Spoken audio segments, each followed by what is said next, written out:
اگر تم تہجد پڑھ رہے ہو تو دیکھنا بہت جلد معجزہ ہوگا اور تمہاری کہانی مکمل ہو جائے گی۔ دیکھنا بہت جلد معجزے ہوں گے اور عرش سے کن کی صدائیں آئیں گی۔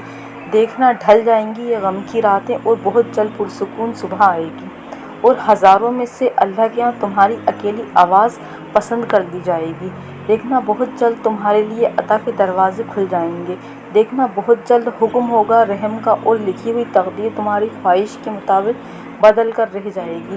تو دعا مانگنا مت چھوڑو، اللہ تعالیٰ کبھی بھی معجزے کر سکتا ہے، اور کبھی بھی تمہارے لیے کن کی صدائیں آ سکتی ہیں، اور تمہارے لیے کبھی بھی مدد آ سکتی ہے۔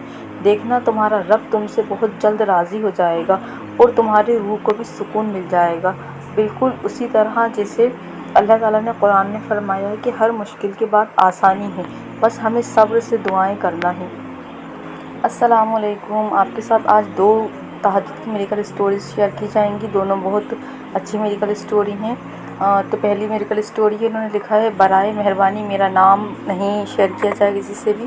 میں تہجد کے ساتھ ساتھ اپنا استغفار اور سورہ بقرہ کا معجزہ بھی بتانا چاہتا ہوں کہ 1 سال سے میرے مالی حالات بہت خراب تھے، اور جب میں نے کوئی انسٹاگرام پہ پوسٹ دیکھی تو میں نے روزانہ تقریباً 5000 کے قریب استغفار اور سورہ بقرہ روزانہ اور تہجد پڑھنا شروع کر دیا۔ ہم اپنے بچوں کی اسکول کی فیس ادا کرنے کے قابل بھی نہیں تھے، اور ہمیں ان کے اسکول کے نوٹس مل رہے تھے، اور بینک کا قرض جو ہمارے لیے اتنا بھاری تھا کہ ہم ادا نہیں کر پا رہے تھے، جہاں سے ہمارے ایک رشتہ دار نے ہمارے بچوں کے اسکول کی فیس کے لیے ہماری مدد کی، اور انہوں نے کہا کہ ہم جب چاہیں ادا کر سکتے ہیں۔ اور دوسری بات یہ ہے کہ میرے شوہر کے ایک رابطہ نے، مطلب ان کے جو ملنے والے تھے، انہوں نے بینک کا قرض ادا کرنے کے لیے پیشکش کی اور کہا کہ ہم اسے بھی قسطوں میں ادا کر سکتے ہیں۔ اس لیے یقیناً استغفار اور سورہ بقرہ اور تہجد کی طاقت معجزاتی ہے، اس کو کم نہ سمجھیں، اور اللہ غیر ایسے طریقوں سے ہم جو امید بھی نہیں کر سکتے وہاں سے ہماری مدد کروا دیتا ہے، ایسے ایسے اسباب اللہ تعالیٰ پیدا کر دیتا ہے۔ تو اس لیے لوگوں کے آگے ہاتھ پھیلانے سے اچھا ہے کہ اپنے ہاتھ اللہ تعالیٰ کی طرف پھیلائیں اور اللہ تعالیٰ سے مانگیں۔ آپ لوگوں سے مانگیں گے تو وہ منع کر دیں گے، لیکن جب اللہ تعالیٰ سے مانگیں گے اور اللہ تعالیٰ لوگوں کو آپ کے لیے اسباب بنا کر بھیجیں گے تو وہ زیادہ اچھا ہوتا ہے۔ اس لیے اللہ تعالیٰ سے مانگنا شروع کر دیں، لوگوں کے آگے ہاتھ پھیلانا بند کر دیں۔ اور دوسری میڈیکل اسٹوری یہ ہے، جن کی یہ میڈیکل اسٹوری ہے، انہوں نے لکھا ہے کہ سچ میں آپ لوگ مجھ پر یقین کریں، معجزے ہوتے ہیں اگر آپ تہجد میں دعا کرتے ہیں تو۔ میں 2-3 ہفتوں سے تہجد ادا کر رہا ہوں، اور یقین کریں وہ چیز جو میرے لیے تقریباً ناممکن لگ رہی تھی اب تقریباً میرے ہاتھوں کی گرفت میں ہے، یعنی کہ اب ان کے کنٹرول میں ہے۔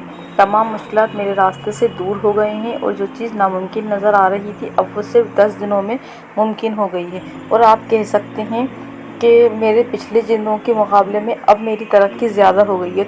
تہجد کی طاقت کو کبھی بھی کمزور نہ سمجھیں، اور تہجد کی جو طاقت ہوتی ہے وہ بہت بڑی طاقت ہوتی ہے، اس لیے آپ سب بھی ان میڈیکل اسٹوریز سے کچھ سیکھیں۔ اگر آپ کے پاس کوئی دعا مانگنے کے لیے نہیں ہے تو بھی تہجد پڑھنا شروع کر دیں۔ کبھی نہ کبھی اچانک ایسے حالات آ جاتے ہیں جس کا سولیوشن جو ہم پہلے سے تہجد پڑھ رہے ہوتے ہیں، اللہ تعالیٰ سے ہمارا کنیکشن زیادہ بہتر ہوتا ہے۔ جب ہم مصیبت آنے کے بعد تہجد پڑھتے ہیں تو ہمارا اس ٹائم جو ہوتا ہے اتنا کنیکشن نہیں ہوتا، لیکن ہم پہلے سے تہجد پڑھتے چلے آ رہے ہوتے ہیں اور ہمارے پاس ایسی کوئی کنڈیشن آ گئی جو بالکل ایسی لگ رہی ہے ناممکن ہے، تو ہماری جو دعا ہوتی ہیں وہ کچھ ہی دنوں میں قبول ہو جاتی ہیں۔ تو اللہ تعالیٰ سے تہجد میں پڑھ کر دعائیں مانگنا شروع کر دیں۔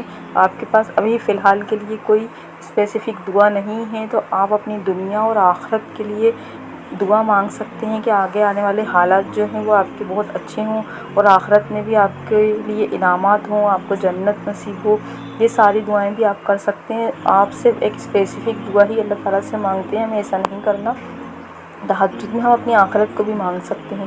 جب ہم اللہ تعالیٰ سے اپنی آخرت کو بہتر بنانے کے لیے دعائیں کرنے لگیں گے تو اللہ تعالیٰ ہماری دنیا خود بخود بہترین کر دیں گے۔ اور کبھی بھی کسی بھی چیز کے ہمیں پیچھے نہیں لگنا ہے، کیونکہ ہم جس چیز کے زیادہ پیچھے لگتے ہیں ہمارے لیے آزمائش وہیں سے شروع ہو جاتی ہے، اسی چیز کے لیے ہمارے لیے آزمائش شروع ہو جاتی ہے۔ تو کوئی بھی چیز اگر ہمیں کبھی پسند آتی ہے یا ہم کچھ کام کرنا چاہتے ہیں تو پہلے اللہ تعالیٰ سے مانگیں، اللہ تعالیٰ کو اس چیز میں شامل کر لیں تاکہ اس چیز سے ریلیٹڈ ہمارے اوپر کبھی آزمائش نہ آئے۔ اور آپ لوگ بھی اپنی میڈیکل اسٹوریز جو ہیں وہ شیئر کر سکتے ہیں میرے انسٹاگرام چینل پر، میں آپ کو ڈسکرپشن میں لنک دے دوں گی اس کی۔ اور آپ لوگ بھی آج سے ہی تہجد پڑھنا اسٹارٹ کر دیں، ضرور آپ کی زندگی میں میریکل ہوں گے۔